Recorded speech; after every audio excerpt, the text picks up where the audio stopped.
Друзья, всем привет! Сегодня видео продолжение о истории о двух необычных орхидеях, о двух мультифлорах Монтереях, которые вы, собственно, видите на экранах своих гаджетов.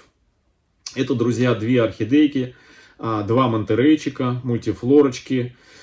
Одна мультифлора Пилорик Монтерей, она у нас многодетная мамаша, вот она. Это, друзья, пилорик пилоричного цветения в виде тюльпанчика. И вторая орхидея Монтерей, это в варианте цветения бабочка. С защипами, видите, на боковых цветочках вот такие вот защипы. Две обалденные орхидеи. Первая орхидея бабочка у нас уникальна тем, что у нее детка на цветоносе растет. Вот, мы буквально в одном из последних видео прилабунивали к корням этой деточки вот такой вот горшок с мхом, с фагнумом, для того, чтобы, видите, для того, чтобы корни этой детки росли уже направленно, прям направленно в горшочек. Чтобы в будущем при отделении этой детки и при пересадке у нас корни не пришлось бы что-то их ломать, куда-то направлять, собирать в кучу, а они у нас уже под заданный горшок уже начинают расти. А вторая орхидея, друзья, уникальна тем, пилорик, что эту орхидею у нас многодетная мамочка, от которой 3 месяца назад, в конце декабря, сейчас март, 3 месяца назад, мы отделяли другую цветущую детку и срезали ее с цветоноса, цветущую, и пересаживали на наращивание корней в корни древовидного папоротника, который называется Триферн. Новозеландский производитель, очень интересный грунт. У нас про Триферн есть отдельный плейлист. И, собственно говоря, сама посадка в Триферн этой детки, это будет история совсем другая. Но и тема совсем другая. Но хочу показать, как она у нас сегодня выглядит. Вот так у нас корни уже сквозь горшок пролезли. Посмотрите, 3 месяца назад мы ее отделили. И за 3 месяца она уже значительно подросла. Триферн ей прям вот очень-очень нравится. Вот так вот она. Вот это пилорик. А сама, значит, мамочка орхидея, друзья, выглядит немножко похуже. Я сейчас уберу бабочку и покажу саму мамочку. У нас 4 дня назад был полив. И вот у нас эта орхидея, она сейчас там влажная. Я специально замачивал грунт, потому что у мамушки нашей, которую мы пересаживали, у нее было катастрофически малое количество корней. Ну, практически они были все сгнившие корни. Собственно, борьба за выживание и гнилые корни исподвигли эту орхидею. Она была в магазинной у нас горшке. Исподвигли выдать большое количество деток. Ну, 3 детки на самом деле. Одну из них мы сняли, и у нее осталось еще 2. И вот мы ее пересаживали и отделяли одну детку 3 месяца назад. А она 3 месяца назад уже цвела. И вот 3 месяца, друзья, прошло, она продолжает цвести. И вот сегодня видео как раз-таки, друзья, вопрос. Но прежде чем задать этот вопрос и услышать в комментариях от вас ответ, хочу сказать следующее, что очень часто в комментариях в видео на нашем канале вы пишете, что Георгий, ваш канал интересен, огромным количеством всевозможных экспериментов, на которые бы мы дома сами не решились бы, не зная его результата. Хорошо, что ваш канал есть, на котором можно посмотреть эксперименты и уже для себя на итог экспериментов каких-то по уходу за орхидеями. И уже по результату этого итога понять и решить, стоит ли в своих домашних условиях применять тот или иной способ ухода, те или иные какие-то фишечки и так далее и тому подобное. И это очень здорово и хорошо. Но, друзья, что хочу сказать, что не всегда и не все эксперименты заканчиваются положительным, они все положительным результатом, но не всегда эксперименты заканчиваются на том результате, например, какой хотелось бы, да, на то он эксперимент, потому что мы не знаем, по большому счету, какой будет итог. Тот, который мы ожидаем, либо не тот, который ожидаем. И нередко бывает такое, что мы эксперименты в самый последний момент, чтобы не навредить в конечном итоге орхидеи, его прекращаем. Это так у нас было, например, с орхидеей, помните, алкоголичкой.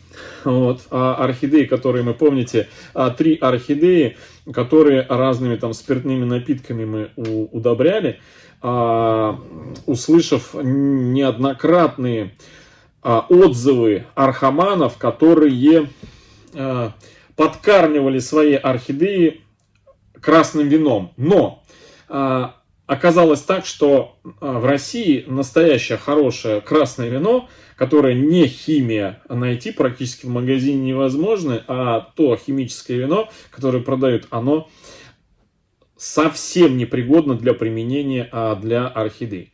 И такой эксперимент мы прекратили, и орхидею, которая подкармливалась красным вином, мы ее как бы остановили подкормку и выходили. И эта орхидея у нас в прошлом году обрела новый домик, мы ее разыграли на канале, и она благополучно, в общем, жива-здорова, все с ней хорошо.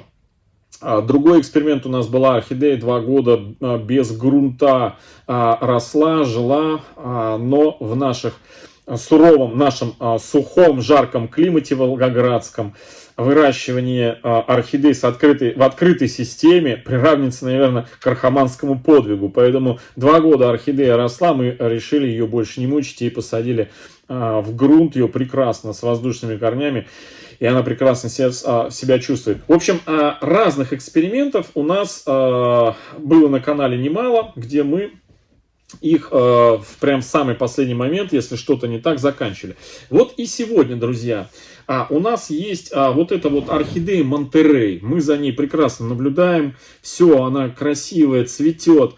Но хочу сказать, что 3 месяца, друзья, орхидеи, у них есть плейлист свой. У Монтереев этих 2 есть свой плейлист, где все видео, связанные про эти орхидеи, находятся в этом плейлисте, который так и называется «Орхидеи Монтерей, мультифлоры».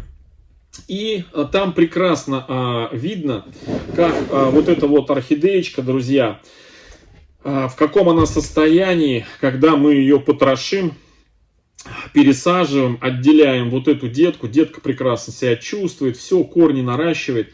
А мамаша, друзья, вот эта, она, если вы обратите внимание, у нее квелые листья, видите, тургор на грани.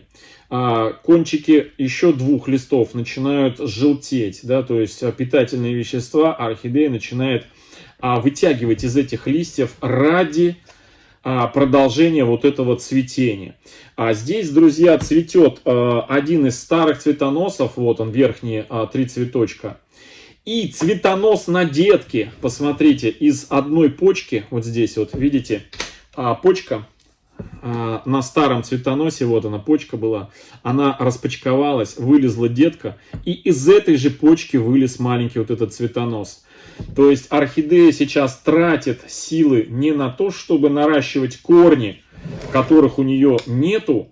Мы посадили в стимулирующую посадку, понаблюдать за орхидеей, как она себя будет чувствовать без корней, не прекращая ей цветение, да?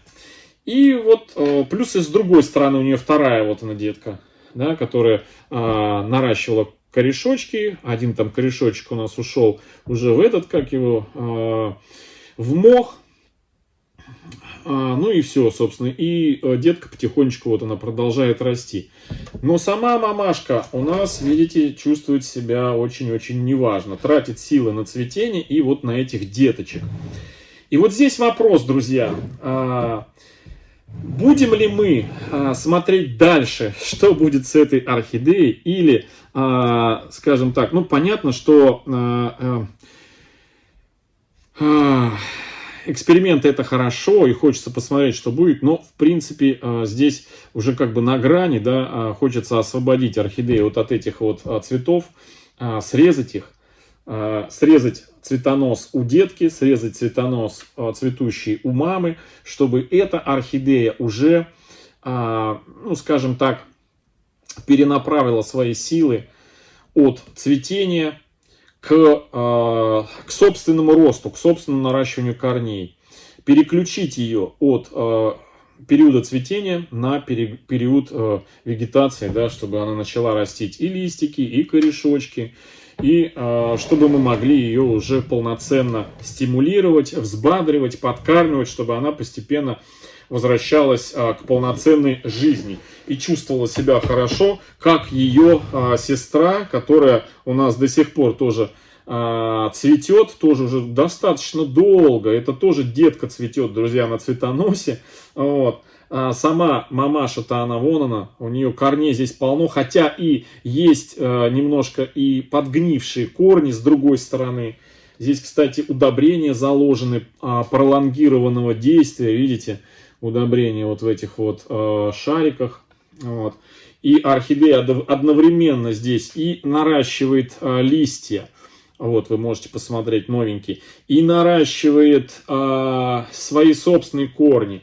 Но и практически не тратит силы, потому что орхидея, детка у этой, имеет хорошую свою корневую систему, хоть и цветет сама детка, друзья, на цветоносе. Это так детка. Понятно, что мамаша тратит тоже какие-то силы, вот, но не такие, как, например, вот эта наша орхидеюшка маленькая. В общем, друзья, вопрос пишите. Что будем с ней делать? Продолжаем наблюдать на Монтерей пилорик и ждать развития дальнейшего события? Или все-таки в следующем видео, прям буквально там завтра или послезавтра, мы освобождаем ее вот от этих вот цветов и начинаем процедуры по ее, скажем, возвращению в полноценную орхидейную жизнь. Потому что вот в таком состоянии, друзья, она может еще понаходиться, я не знаю, не 1 месяц. Но постепенно, я так уже могу вам сказать, исходя из собственного опыта, она будет отсушивать вот эти вот листочки, продолжая радовать своим цветением. В общем, вот такое сегодня видео. Оно вроде бы и позитивное, но и с другой стороны, ну вот как бы немножко предупреждая события, какие могут быть не очень хорошие с этой орхидеей, чтобы она совсем не потеряла иммунитет и не заболела какой-нибудь нехорошей болячкой, чтобы потом еще не пришлось ее откачивать от каких-нибудь гнилей, не дай бог. В общем, друзья, пишите, я почитаю и вместе сделаем то, ну, собственно, что и решите. Всем хорошего настроения, друзья, всем пока, до следующего видео.